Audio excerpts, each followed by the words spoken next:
is courage, to take the risk or to do the thing or to step out on your own or whatever it might be. Is that more important than the self-belief, or is self-belief more important than the courage? Yeah. Are they equally important? Like, what's your take on that? If I had to pick one over the other, it would be courage. To me, and I think the author and performance coach Travis Thomas would also agree with me. He wrote a book about this, how confidence is overrated and courage is actually the antidote. It starts with courage, because what courage does is, like, willing to go in as a leader, as an individual contributor into places where most people won't go. To me, that sets the foundation for confidence. Welcome to Limitless Minds, the podcast where curiosity meets greatness. Each week, co-hosts DJ Eidson and Harry Wilson sit down with some of the most exceptional individuals across sports, business, and beyond. From world-class athletes and peak performance coaches to visionary CEOs, entrepreneurs, and influential authors, they dive deep into the stories and strategies that drive extraordinary success. If you're ready to discover what it takes to be truly limitless and push beyond your own limits, you're in the right place. All right, welcome back to the Limitless Minds Podcast. On this episode, we're talking about a number of things. We're going to talk a little about confidence, courage. Yes. How important are they? Is one more important than the other? How are they aligned? But one thing that got me thinking about this topic, DJ, is I've been watching NBA playoffs, man. I've been watching NBA playoffs. I'm not a massive NBA guy. That's right. I am a big NBA playoffs guy. I think we have a pretty compelling, playoff run here. No question. And last night I was watching the Knicks Pacers game. Did you watch that? I did. I did not. I went to sleep. I went to sleep. Have you seen the highlights? Have you seen the highlights? I have not. I don't even know who won. You know what happened? Okay, so here's the deal. And fact checkers don't come after me if I'm wrong. Knicks dominated the game, right? Okay. Until the end. And they were down, Pacers were down 17 with just minutes left. Okay. Pacers came back and would win this game in overtime. Okay. So wow. The Knicks let off the gas ultimately. I think they were shooting too quickly, especially down the stretch. Pacers came down. One of their dudes hit 6 threes in the fourth quarter. Pacers guy, the guy that I don't remember his name. He's a more of a role player. Neesmith. It was Neesmith. Okay. Neesmith had 6 threes or something like that in the fourth quarter. Okay. This is the biggest comeback. And I don't know, this is a stat I saw on Get Up on ESPN. I can't remember if it was playoffs or if it was, regular, kind of either way. I think it might have been playoffs, but since 1998. So the biggest comeback in this century, right? Wow. Just to make it more dramatic, right? And so, Indiana Knicks rivalry is storied, particularly from our childhood, right? Reggie Miller, Patrick Ewing, and such a good rivalry. The trash talk and the physicality of that rivalry back in the day. Right. And so what happened at the end is obviously they're coming back. Pacers get the ball, and your boy Tyrese Halliburton has the rock. Yeah. And drives, pulls back, kind of races back to the 3-point line, shoots a 3 that hits the back of the rim and goes up 20 feet. Right. Yeah. Right. Hits the back of the rim, goes up 20 feet, and then falls into the hoop to what felt like to win the game because it was a 3-pointer. Now, when they did the replay, it was really clear that his toe was on the 3-point line. So it was a 2-pointer, and it goes into overtime. Pacers win in overtime. But what you missed, and you'll see in the highlights, is at the end of the game, when he makes that shot and it appears as a 3-pointer, Halliburton, he had this in his bag. Like, he knew he was going to do this. He gives the choke symbol like Reggie did, like Reggie Miller did. Oh no! And so he gives the choke symbol. Now, luckily for him, they end up winning the game because it seemed a little premature, obviously, right? So the game wasn't over. Right. But it just got me thinking about trash talk, right? And other things in the trash talk arena, right? Gestures, trash talk. The NBA is known for its trash talk. NFL is known for its trash talk. Other sports, I'm sure, as well. But the trash talk in the NBA is part of the culture, right? No question. It's a sign of confidence, right? It kind of helps people. For sure. I think, for many athletes, it helps them kind of stake their claim to like where they stand relative to the competition. In the NBA, in some ways, the NFL, there's a hip hop culture built around the league that kind of feeds into each other. And that, when you talk stuff, right? Like, you're the man. right? Like I'm telling you I'm the man and you're not, right? Right, right. And it got me thinking about trash talk as a peak performer, particularly in sports. Maybe it exists in business too. I'm not sure how many salespeople are talking smack to their competition. But what's your take on this question? Does trash talk build mental toughness? Does it help you be more mentally tough or more resilient, or does it break it down? It's so funny, as long as we've been friends, I don't think we've ever discussed this. It's ironic too, because like when I played high school, college basketball, like that was kind of my thing. Like I talked a lot of trash, like, and I did it for some of the reasons that you mentioned. Like for me, it was a way to lock in, and show courage and confidence. And I had to do it because I was undersized. Like from when I was a sophomore to my junior year that summer, I grew 7 inches. I was really thin. You know what I mean? I was, so I go from 5'6", maybe 100 pounds to 6'1", and now I'm at 158 pounds or 56 pounds or whatever it was, right? And so like, so I was, I was a small guy. And so I had to try to get a competitive advantage, and I did that by talking trash. So like I would do things like, I would study the game, watch my opponent, realize that they had a really strong right hand, hesitation, whatever, and they could take most guards to the hole, with that same move. So after studying it, I would make sure that they knew ahead of the game, as early as warm-ups, that I was like, hey, man, you don't know how to use that left. And I guarantee you can't go left, right? Like that. And it become almost a pride thing where they would try everything they could to do something that they really weren't that good at. And so I would use that as a competitive advantage, also to give myself a little bit of confidence and to try to just get one little notch above a competitor when maybe I was physically not as gifted. And so I like and believe in trash talk. I do not feel like when you are talking trash, I mean, I think there's certain things that are off limits. I don't think and believe you should talk about people's families and, whatever. I also don't think you should talk about the physical attributes or, features and things like that. But when it comes to just like the game and trying to get a competitive advantage there, I believe in that. And I think it's a fun part. I know when my kids watch, and Isaiah, he's 12, sixth grader.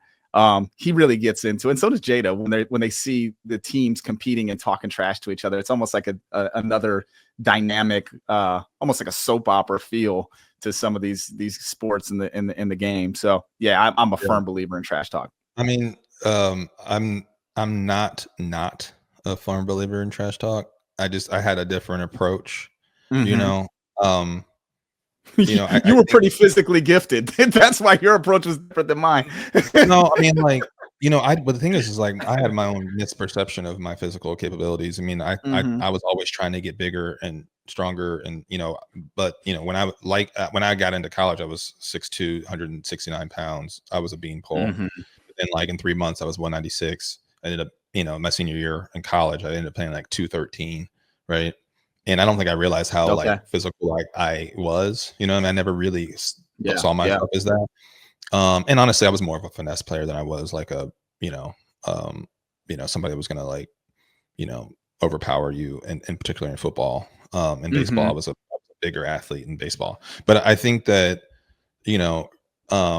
for me, I never really talk trash because I always knew that there would come a time where, I might lose that match. You know what I mean? That one-on-one or whatever. And maybe I lack confidence. Maybe that's why, right? But I think that, I kind of took the mode of like almost doing the opposite. Like the mind games that I wanted to play were making people feel comfortable. Making them think they're in a level of like in a false sense of comfort, right? Yeah. And not trying to give people kind of any billboard material or like reasons to kind of go to the side and be like, yo, I'm coming after this dude, right? Like make them feel like, so that quiet confidence of just like, and hey, it was the best thing to do was when I would beat a player, let's just say I, head top somebody on a fade route, right? And just tell them how good of a try it was, on their part. You know what I mean? Hey man, good effort, man. Hey, good effort, man. You do it next time. I mean, tell them they did something really nice. Like, so tell them that he had great hands, man. I just kind of swept by you. Like just kind of making them feel like, man, this guy, That's so right? funny. That's so funny. But yeah. So my trash talk was kind of the no trash talk. Trash talk, you know what I mean? But That's great. but it got me thinking about, because we mentioned two words that oftentimes are aligned. I think they're different. Confidence is one, and then courage is another, right? Yeah. Does one matter more than the other? Like, does courage matter? I mean, because when I think confidence, I think self-belief, right? Is courage, to take the risk or to do the thing or to step out on your own or whatever it might be, is that more important than self-belief, or is self-belief more important than the courage? Yeah. Are they equally important? Like, what's your take on that? Yeah, I mean, I think at the end of the day, if I had to pick one over the other, it would be courage. To me, and I think the author and performance coach Travis Thomas would also agree with me. He wrote a book about this, how confidence is overrated and courage is actually the antidote. Or antidote. Sorry, I say antidote. But I would say that, it starts with courage, because what courage does is, like, willing to go in as a leader, as an individual contributor into places where most people won't go, to raise your hand when most people say no. To me, that sets the foundation for confidence. And so it's almost like a precursor. But you're right, a lot of times people use it synonymously. Those two words that, but we, in sports, in business, in life, to be the person that has the courage to try new things, to go places where other folks haven't gone, that's the sign of a true leader. And that courage then gives you the confidence, because then because once you do it, then you realize anything that you've done that's hard, you realize after you've done it, it's like, dang, that was hard, but like, it wasn't impossible. And then that is what then gives you not only the experience, but also the confidence to do more of it. And so that's how I would say those two kind of play together. I would tend to agree. I think that, I mean, although they do play in the same sandbox, of course, I think that you can have confidence and self-belief, but you don't necessarily always carry the courage. Whereas I think when you have courage, confidence, is in your bag, you know what I mean, or is developed. And I think that, there's some studies in Forbes that I think you actually sent me, and if we have it, we'll link it in the notes. But I think a Forbes article that courage is the number one trait linked to long-term leadership success. Yes. Right. And I think that's important. I think that's true, because I think in leadership in particular, but even as an individual contributor, but in leadership in particular, I think that there's going to be times, in fact, sometimes multiple times a day, certainly over the course of your journey in leadership, where you're going to be called to kind of stand alone, right? Yeah, to have that's right. Kind of and make the call, right? Or even if you're not in a leadership position, and you're in the room and you disagree with topic A or B or direction X, Y, or Z, your ability to have the courage to stand alone is a kind of a mark of true leadership. In many cases, I think in that same study it says like 85% of people struggle with self-doubt in high pressure moments. So I do think that that's where confidence comes in, right? Which I think self-belief might be I think it's probably the opposite of that would be self-doubt, I would suppose, right? So 85% of us struggle with that in high pressure moments, and certainly your confidence is critical. But I think that your willingness to take risks, increases your own kind of, and it forms your inner constitution, right? And your ability to innovate kind of internally on like the things you're willing to do and try, to your point. Yeah. Because if I do something, I tend to get better at it, right? Even if it's incrementally. As I get better at it, my aptitude increases. As my aptitude increases, my confidence increases. So I think that, in that study, it talks about encouraging risk taking increases team innovation by up to 40%. Team innovation. So I can imagine cool. also probably your internal constitution, your internal That's innovation as well. And so I would say that, of course, they're both important. Is one more important than the other? Who knows? But I think it sounds like the take is the courage comes first. The confidence comes as a result, probably. Well, and the I don't know if I ever shared this with you. One of my favorite like words in business or even just personal is the word encourage. And because like as a leader, I always think, how do I put people into courage? And if you're able to do that, like you said, like I never knew that stat encouraging risk taking increases team innovation to 40%. But like just putting people, and giving them as a leader courage, I'm sure it has all kinds of benefits in terms of productivity and production and reaching goals and energy and belief and all those different things. And so encourage, I just love the way that word sets. You know what I mean? I've always been fascinated with that. And it's really cool that the studies show that and the science shows that works. Yeah, I like it. Hey, by the way, why is it called trash talk? Give me an idea. That's a great. Yeah. I mean, you can. Yeah. I mean, like obviously you're talking junk. You're talking garbage. Talking Yeah. Right. But it's interesting. Because I mean, I guess probably comes from trash and garbage is negative. It's grimy. It's dirty. I'm telling you that you're trash. Yeah, you're just you're trash, right? Like, but it is funny. I mean, it's funny who's the best trash talker right now in the NBA? Do you think? Is there somebody that stands out? I'm not watching enough NBA to really know. I'll be honest with you. I'd probably say if I had to like quick, I would probably say Draymond Green, maybe.